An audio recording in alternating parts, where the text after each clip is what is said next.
Hey Hornets, welcome back to KBTV. I'm Yeo Xie. And I'm Anish Sharma. Today we'll be discussing more serious matters. The common theme for the season is to stop hate and share your voice.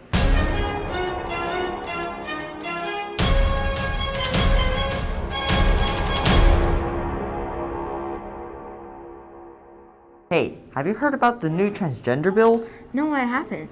Alright, then let's learn more with Avital Cuevas and Caroline Brown's story on transphobic laws. Recently, there's been a lot of talk about trans hate, especially about transphobic bills getting passed all over the United States, especially directed towards trans youth. Well, I know that there was an anti-trans bill given by Greg Abbott saying that it was like child abuse to let your kid do trans surgeries or hormone therapy. I know that they prohibit trans people from doing certain things, like playing sports and stuff. No one really stops to wonder, though, why are these horrible bills being passed in the first place? What's the motive? Probably fear is my only guess, right? I think people are scared of change, and new things make people feel fearful, and they try to stop that, and it's unfortunately not necessarily the best way to go about it. Anti-trans laws being made can also make spaces such as school start to become unsafe, and it's extremely important that students do what they can to help people stay safe and feel safe in their school. So the number one thing that anyone can do, but especially youth, is to speak up and speak out. Our world right now is full of bias and hatred. It's important that we accept each other, no matter our differences. And if you ever see something wrong, it's always okay to speak out. This has been Avital Cuevas reporting for KNN. Thanks, Avital. I'm glad I learned more about that. Speaking of which, there seems to be a lot of hate speech these days. There's also been a lot of alienation and exclusion directed towards certain people. Though we cannot fix this everywhere, we can still try to improve the situation the best we can. Let's learn more with Leah Lashes and Clara Mangoli's story on biased speech. Biased speech in schools is no new occurrence. Someone said an offensive comment, just ignore it. They probably didn't mean anything. However, biased speech is not something we can just roll off. Hundreds, thousands of kids lose their lives every year because we don't affirm their identities. We also know that affirming identities and creating relationships based on authentic connections promotes student achievement. Biased speech can impact a student's mental health in a variety of ways, big and small. This is why it is important for us to interrupt hurtful speech and stop hate as a whole. It's most important for us to interrupt that speech immediately as it begins, even when it's uncomfortable, even if it's an adult, because we too need to be held accountable, and the only people, you see us all the time, so it's important for students to keep us accountable. Pride Week and teacher trainings are good examples of how Keeling and AISD as a whole are trying to spread positivity and awareness for bullying, biased speech, and hurtful comments. I think by educating students about their word choices, and also our counselors taking out the time to speak with students as a group and one-on-one about how they're feeling, and putting them in a good place, and the speak up, I think is going to be wonderful for us. Hate can come in a multitude of forms, and it looks different for every person. But through spreading awareness, interrupting, and providing places to share experiences, we can all help to make this a less hateful world.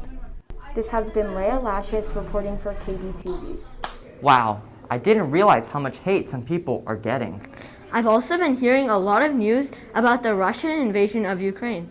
It's certainly a controversial topic at this time. Joshua Scott and Zoe Beiser tell us more.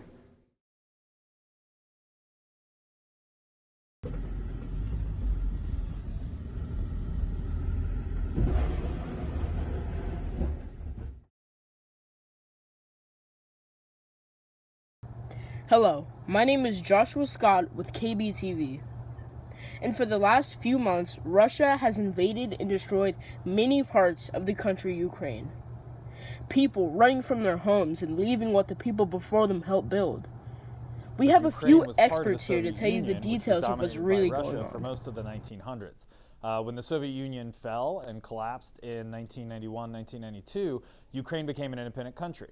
And since then, they've kind of drifted away from the influence of the Soviet Union. I think it's really important that we are, actively engaging as like global citizens and understanding like what's, happening not only in our backyards, but around the world as well.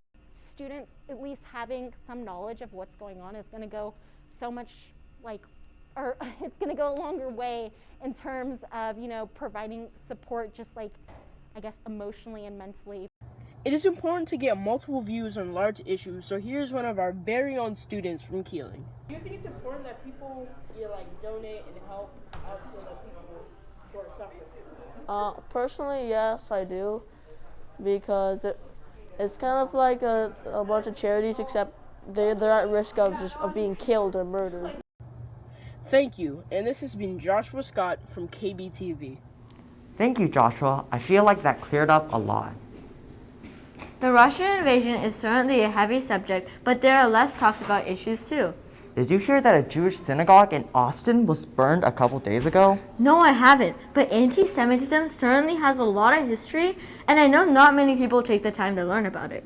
Then let's take some time to learn more from Autumn White and Josephine Marshall Meeks with their anti-Semitism story. Anti-Semitism is hate and cruelty to Jewish people or the Jewish religion. People of all ages are affected by this hate speech and violence. Some people think that anti-Semitism was a thing of the past, but in reality, it's still a major issue in the world nowadays. I'm very lucky to say that I haven't experienced a lot of anti-Semitism in my life. Middle school has been a tiny bit of a different experience for that. I've had people do minor things. Not only do people have to deal with this if it's aimed towards them, but other people still face this, and it's not only students. Some of the staff here at Keeling face this from time to time.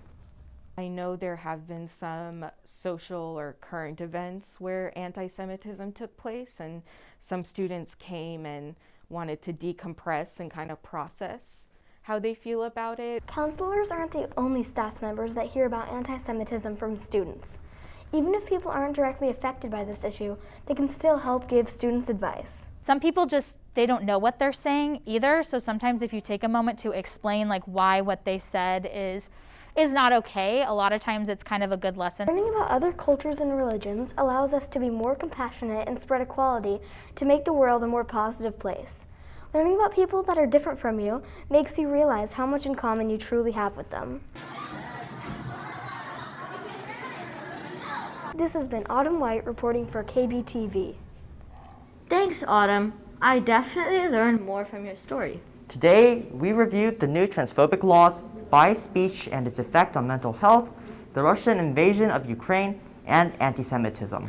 We hope you've learned something from these stories. I'm Anish. And I'm Yale. Thank you for watching KBTV, Keeling's Number one source for news and information.